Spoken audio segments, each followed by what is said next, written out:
I'm doing it for my daughter. Yeah. Yeah.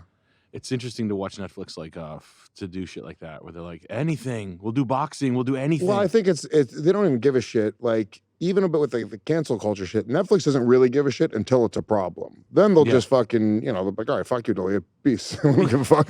But all those rumors existed. Like, they didn't give a shit. Like, all that shit about Louis C.K. Like, the rumor about Louis C.K. was like that he threw women in a hotel room for years, and everyone still worked with him and gave him Emmys and fuck like the rumor was worse than the actual truth that came out, and nobody really gave a shit until it was a problem. And people are just pussies. And then they'll be like, well, we need the money, so forget anything. What was the rumor? Now I can't get Louis throwing chicks out of my head. Yeah. Well, that was, you know, it was bad. Like, the rumor, nobody knew the rumor, but it was like that he like held the door closed and wouldn't let these girls leave, and then it was like, the truth was, no, he just like was famous and rich, and he was like, hey, can I fuck off in front of you? And they were like, all right, cool, he did it, and then they got all sour about it. That was it. Harmless. Yeah. Harmless. Big deal. You gotta get written. You gotta get NDAs. I don't even think a written would have mattered. They would have like, yeah, he used his power to make them sign a fucking thing. Like, what? I signed it under duress. Dude, power. If I'm a chick, like, power is what's hot.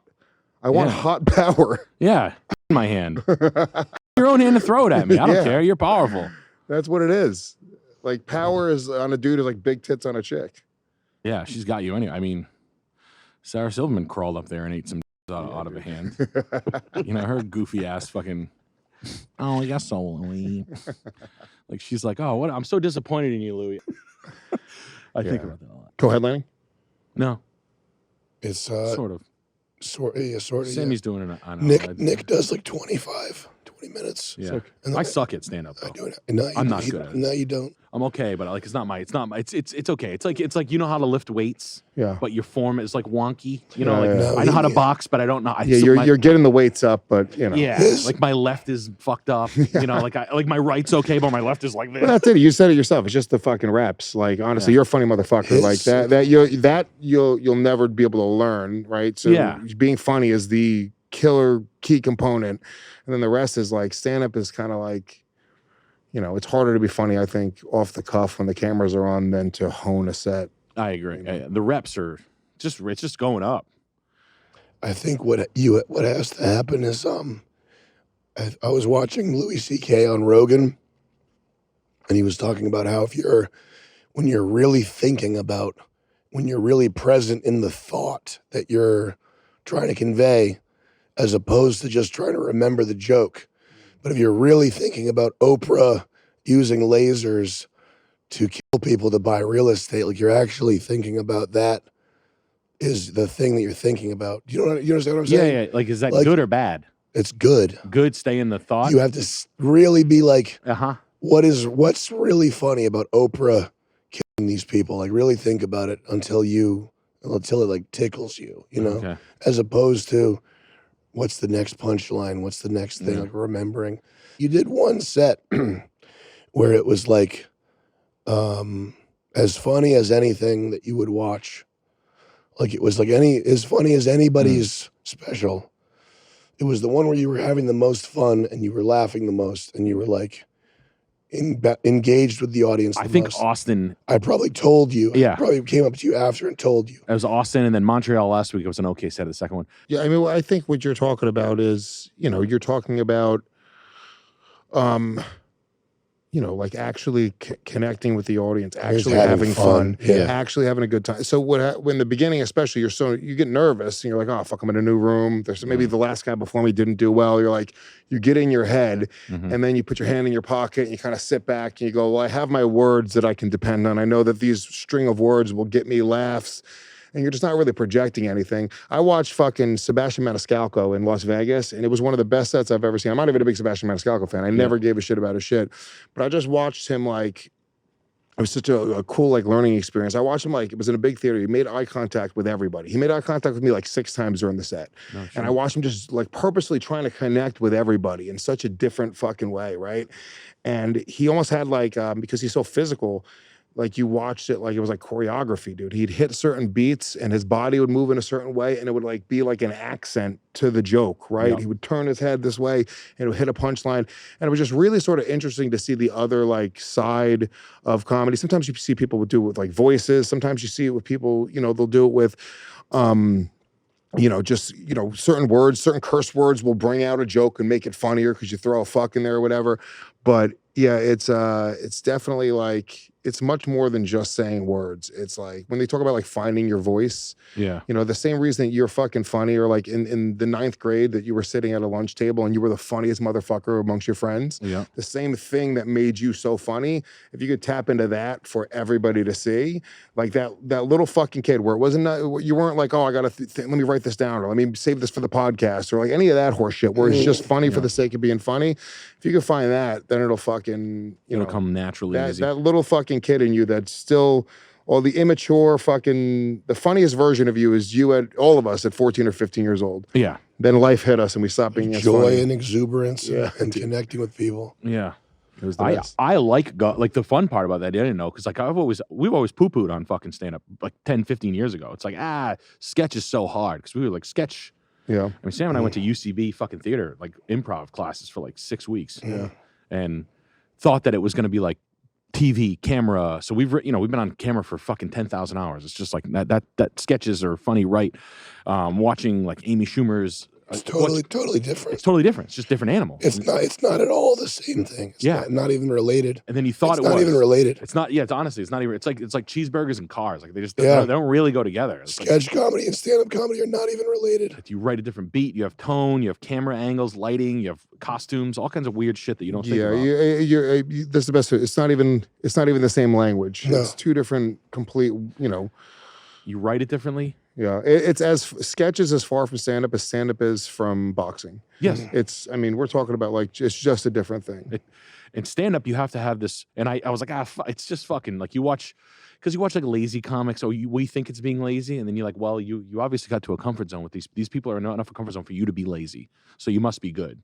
And then you realize that, like, stop shitting on everybody, because you realize like they've honed their audience to be able to expect that, and they're like feeding for this, what we would call immediately like, oh, this is like, you're fucking lazy, bro. Work, shake, do more. Yeah. And he's just like, no. He's got his own thing. His people are here to see him. He's filling the whole fucking arena.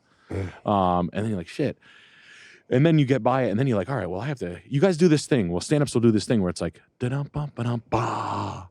Yeah. I don't know how to do that. And I'm like, oh, okay. You guys, like, they can do it on anything. Yeah. All of you guys are so much quicker. Like, conversationally, you'll be like, boom. You have like callbacks. You all know how to execute callbacks. I don't know what the fuck that is. Yeah. It's also kind of a cheap trick. You know what I'm saying? So it's like there's certain like a callback is just It's a cheap trick. It's a cheap trick. And in The sketch, audience, it's a cheap trick. the audience goes, oh, he said it again. Yeah. And we all do it, you know what I'm saying? But it's just kind of, there's little tricks you can use. Like you'll see people do like written crowd work where they have certain lines where like they always use it on the crowd because That's the gayest thing I've ever heard of. It sucks, dude. Yeah. It fucking blows. Also, It's just, crowd work is fucking gay. there's certain guys that are killers. I won't name names, but like they fucking kill, like level, right? Yeah. And for some reason, it doesn't resonate. Like no comics respect them. Their specials never like really get any.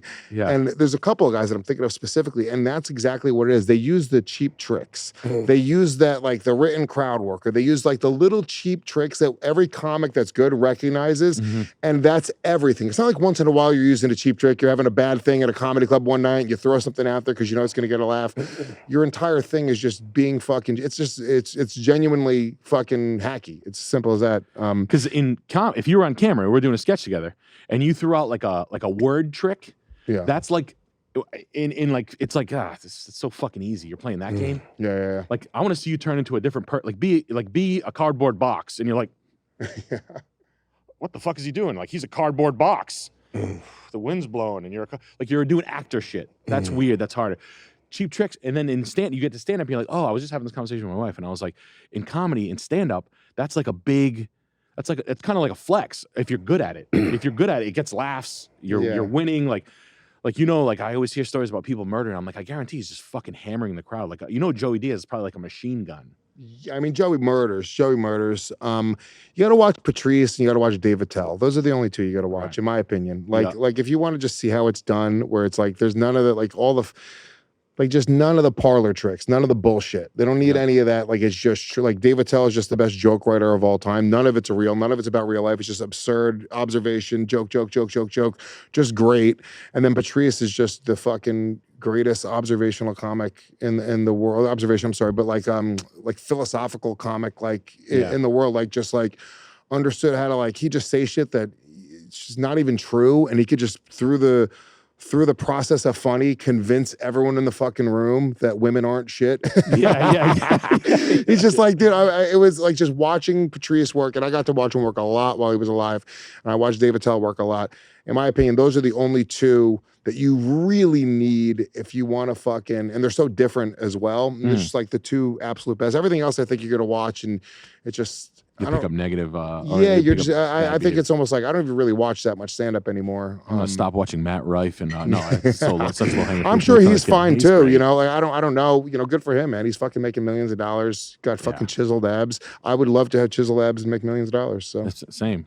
Damn, that's no. Watching the guys like. Did you watch Greg? You ever see Greg Giraldo? Yeah. Oh, I was a big Greg Giraldo. Yeah, when I started in comedy, I mean, it was New York was like, it was almost like, it was like it was weird. It was after the comedy boom. It's like 20 years ago almost. Yeah. And it was like all of those guys were just in New York killing it. Nobody was making money. Like all of these guys were like, had fucking roommates. You know, I don't think Giraldo, he had a kid and a wife at that time, but I think his wife made some fucking cash. I don't think he was like making a ton of money. Patrice had a very modest life. Like all these guys that were like the tough crowd guys that everybody loved. Like Jim Norton was the rich one of everybody because he had the radio show, right? And he was making good money on the radio show. But everyone else, that came from that generation, everyone was just fucking hustling. Everyone had a roommate. Everyone was trying to do their thing. And everyone was just funny for the sake of being funny. So yeah, I got to watch Giraldo work a bunch. He was brilliant. Yeah, I mean, these guys are awesome. He's the only one I ever gone to see. I saw him live, and he was a killer. And then he died a couple of years later. But like him and Patrice were obviously the fucking killers. They were the best. The tough crowd was great. Yeah, the whole thing was great. I mean, all those guys are awesome. But I just think that Patrice was another level of just natural talent. Like understood the language of funny, like in such a fluid way that like. And also just so unique. Like, no, he wasn't doing somebody else. Like, I'm doing my own version of Dave Attell. You know what I'm saying? Like, you could, if you watch me, you're like, oh yeah, I could see the Dave Attell influence. Like, nobody influenced Patrice O'Neal. Patrice O'Neal was fucking his own entity. He was just like, the funniest dude. He was so good. Yeah, he was like, he's a standalone oddity of like black comic Radiohead guy. Yeah. And you're like, what is this? It's like an enigma. Yeah. Well, never mind. Sorry. Yeah. But you would say something else. Right. No, he was. Sam, that's your favorite, right? Patrice. Patrice. Yeah. He was the fucking best. I went to his funeral. And it was fucking the saddest and funniest thing I'd ever seen. Like every comic went up and spoke for like 15, 20 minutes. And they're just like, everyone's crying and cackling, laughing. It was wild, dude. Really, really fucking. Jesus Christ. Yeah, really crazy. Yeah. Wow. Yeah. When did he die? Oh, 9? What, at least 10 years ago. 15 maybe. Yeah. Jesus Christ. Yeah, it was pretty wild. He was somebody that like everyone just agreed was the fucking funniest. 2011. Wow. Look on Reddit. Patrice O'Neal wasn't funny at all, which is so funny. There'd be a bunch of woke young comics today that would go, "Oh yeah, he fucking sucks." Yeah, like the most undeniable comic out of everybody.